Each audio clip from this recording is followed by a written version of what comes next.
Salam alaikum wa rahmatullahi wa barakatuh, j'espère que vous allez bien. Je suis désolé de faire un snap un petit peu polémique, mais franchement, là, ça commence à être compliqué pour nous, les musulmans. Je parle, nous, les musulmans, surtout les hommes, même les femmes, de toute manière. On ne peut pas aller dans un endroit fréquenté sans qu'on y voit un manque de pudeur incroyable.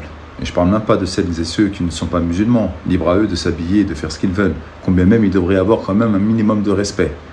Mais je parle surtout des plages dans lesquelles il y a des musulmanes et des musulmans, que ce soit ici, au Maghreb, Tunisie, Algérie, Maroc, et bien entendu sur les plages françaises avec nos propres sœurs en religion, celles qui ont des noms à connotation musulmane. On ne peut même plus se promener sur une plage sans, subhanallah, même plus baisser le regard, ou qu'on regarde à droite, à gauche, etc. On voit, subhanallah, que des personnes qui sont abusément mal habillées. Je ne sais même pas si on peut dire qu'ils sont même habillés, qu'elles sont même habillées. Bien entendu, les hommes, on sait qu'il y a une certaine pudeur à respecter, avec une certaine longueur de short, etc. Encore, voilà, ça c'est pas le plus grave, mais je parle surtout de nos sœurs. C'est devenu quelque chose qui est tellement, comment dirais-je, honteux. Le terme, il est là, c'est un manque de pudeur évident. Au moins, emmener nos familles, nos enfants, mes petits-enfants à la plage, c'est devenu quelque chose de très compliqué. Franchement, c'est devenu quelque chose de complètement impossible. Donc on cherche ici et là à trouver des plages désertiques, où on essaye également de trouver des petites villas où il y a des piscines sans vis-à-vis, pour ne serait-ce juste se rafraîchir et nager normalement. Les plages nous sont devenues interdites. Non pas interdites de fait par la loi, mais interdites par la bienséance, par l'éthique et par la pudeur. C'est devenu n'importe quoi. Je ne sais pas ce qui se passe, mais rendez-vous compte, il y a le fait qu'il y a des sœurs qui ne veulent pas porter le foulard, à la rasul ayn. Chacun fait ce qu'il veut, bien qu'elle soit en porte-à-faux avec sa majesté Allah. Mais nous implorons la guider pour ces mêmes sœurs. Il n'y a pas de problème. On peut avoir un cheminement. C'est compliqué. On a déjà parlé maintes et maintes fois du foulard. Mais il y a ne pas porter le foulard et il y a vraiment un abus complet dans la manière de s'habiller. Qu'est-ce que c'est que ça? Mais franchement, la ilaha illallah. Mais moi, je ne sais pas. Je ne parle pas que des sœurs, je parle des frères. Je parle des frères qui sont avec des sœurs des autres. Je parle des papas. Je parle des oncles. Mais je suis un arriéré. Non, je ne suis pas un arriéré. Même un Français non musulman, un Canadien, un Italien normalement constitué, ils se posent des questions. Même eux, ils disent « c'est abusé, tout cet étalage de chair. » La hawla wa la quwwata illa billah. Alors encore une fois, pays de liberté totale, peu importe, chacun fait ce qu'il veut. Et bien sûr, only God judge me, comme disait un certain poète. Il n'y a qu'Allah subhanahu wa ta'ala qui peut me juger, on le connaît cet adage. Mais respectez un petit peu, respectez les gens. On n'est pas obligé de voir cet étalage de chair. C'est devenu vraiment compliqué. C'est-à-dire même pendant les vacances d'été, on ne veut même plus aller en vacances d'été. On ne veut même plus aller à la mer, on ne peut plus rien faire.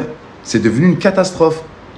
Mais où sont les frères? Où sont les papas? Où sont même les sœurs? Celles même qui ne portent pas le voile, qui ne se respectent, qui se respectent. Juste, elles sont où celles-là? Et vous savez que ce que je suis en train de dire, c'est pas simplement moi, façon le barbu ou l'imam qui parle. Même des sœurs, elles-mêmes, elles sont choquées des habillements des autres sœurs. Et encore une fois, pourquoi? Parce qu'elles sont fières de s'habiller n'importe comment. Alors que nous, on s'excuse presque de venir en burkini, on s'excuse presque de venir en foulard, on s'excuse presque de venir habillé à la plage. Alors que normalement, on ne devrait même pas y aller. On ne doit même pas se mélanger à ça. On n'a même pas laissé nos regards là-bas. Un endroit où il n'y a que de la désobéissance. Vraiment, c'est devenu compliqué les vacances d'été. C'est pas un coup de gueule que je suis en train de faire en disant « Oh là là, c'est grave, etc. » Mais d'année en année, c'est de pire en pire. Et d'année en année, c'est des personnes... D'année en année, ça commence à être de plus en plus compliqué, comme je viens de dire. Et donc, on se dit, ouais, ça va se tasser. Non, ça va s'améliorer. Non, parce que maintenant, on voit des sœurs, machallah, qui viennent en burkini ou qui viennent en foulard et qui s'installent à côté de ces gens-là. On voit des frères, machallah, barbus, qui vont à la plage avec leurs enfants en s'installant avec ces gens-là. Mais ton fils, tu crois qu'il ne regarde pas? Ou ta fille, tu crois qu'elle ne regarde pas comment elles sont mal habillées? Qu'est-ce que tu es en train d'installer dans leur tête que c'est normal de s'habiller comme ça? Chacun fait ce qu'il veut, mon fils. Al-amr bil ma'ruf wa nahy 'anil munkar n'existe plus. Le fait d'appeler le bien et d'interdire le blâmable n'existe plus. Et parmi le degré minimum d'interdire le blâmable, il nous dit, Nabi alayhi salatu salam, c'est quoi? Comme il a dit, Man ra'a minkum munkaran falyughayyirhu, celui qui voit un mal, il doit le changer. Fa illam yastati', le minimum de degré, fa biqalbi, avec le cœur. Mais si tu vas dans un endroit dans lequel il y a des désobéissances et que tu emmènes tes enfants là-bas, il n'y a plus le changement avec le cœur. Ah, mon fils, c'est normal ce que tu es en train de voir. Les gens font ce qu'ils veulent. Voilà, c'est tout ce que je voulais vous dire. Peu importe la polémique que ça peut donner, mais Vraiment, la hawla wa la quwwata illa billah. C'est devenu terrible. Qu'Allah nous guide, nous pardonne et fasse en sorte que l'on puisse se réformer. Amin ya Rabbal Alamin. Pardonnez-moi, hein, j'ai dit que ça allait être mon dernier mot, mais il y a juste un truc qui me vient comme ça à l'esprit. Vous imaginez que, je sais pas, les papas, les époux, parce que jusqu'à preuve du contraire, c'est des musulmans. Vous voyez, moi, je sors pas les gens de l'islam. Je vois que mes sœurs qui sont mal habillées, ainsi que leurs maris, leurs frères, leurs fils, etc., qui sont là, je les considère comme des musulmans. N'ont-ils pas un petit peu de jalousie? Vous pensez quoi lorsqu'une femme elle est habillée lorsque je dis habillée, hein, c'est entre guillemets, hein. Peu importe, parce qu'elle a ces morceaux de tissu sur elle, vous ne pensez pas qu'elle est reluquée, qu'elle est regardée, qu'elle est, comment dire, je dirais, épiée, comment dirais-je, épiée, qu'elle est vraiment analysée. Et les maris, les frères, les enfants sont là, aucun problème. C'est aller à l'encontre même de la nature humaine, celle qui est, comment dirais-je, celle qui appelle au mal. Moi, Wallah, vous savez, j'essaie juste de comprendre. Le frère, le père, le mari, même le fils, c'est normal. Moi, normalement, il y a quelque chose qui bouge. J'aimerais pas en fait que celle qui est ma mère, celle qui est ma soeur, celle qui est mon épouse, celle qui est ma fille, soit reluquée tel un morceau de chair. Je n'aimerais pas. Moi, ça me ferait mal au cœur parce que c'est infiniment plus qu'un objet. C'est infiniment plus qu'un morceau de chair. Et les remarques désobligeantes, les regards appuyés, toutes ces choses-là, c'est des choses qui ne sied pas à notre communauté, à notre bienséance, à notre éthique. Encore une fois, je ne juge pas. La pudeur, c'est chrétien, c'est juif, c'est musulman et c'est même d'autres religions.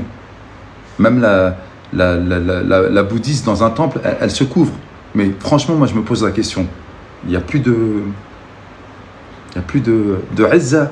J'arrive pas à traduire le mot izza, fierté. Peut-être, ça serait bien. Je sais que c'est polémique ce que je suis en train de dire. Mais la hawla wa la quwwata illa billah. Vraiment, la hawla wa la quwwata illa billah. Après, on s'étonne pourquoi il y a des cas de fornication, des cas d'adultère. C'est que ce soit l'homme hein, qui dit en fait, ma femme, elle est moche. Parce qu'il voit tout cet étalage de chair. Ou lorsque une femme, elle voit qu'elle est plus regardée par son mari, mais d'autres personnes étrangères, elle la regarde comme si c'était quelque chose d'extraordinaire. Tout ça, c'est très malsain. L'islam est une religion pure qui va nous permettre, socialement parlant, d'établir des règles où chacun y trouvera son compte et il y aura un respect pour chacun d'entre nous. Lorsqu'on s'éloigne de cette chose-là, eh bien, c'est les immondices et c'est beaucoup de difficultés qui s'installent. C'est un discours qui est d'actualité, c'est un discours de son temps. Qu'Allah nous pardonne et nous guide, Inch'Allah. Salam alaikum.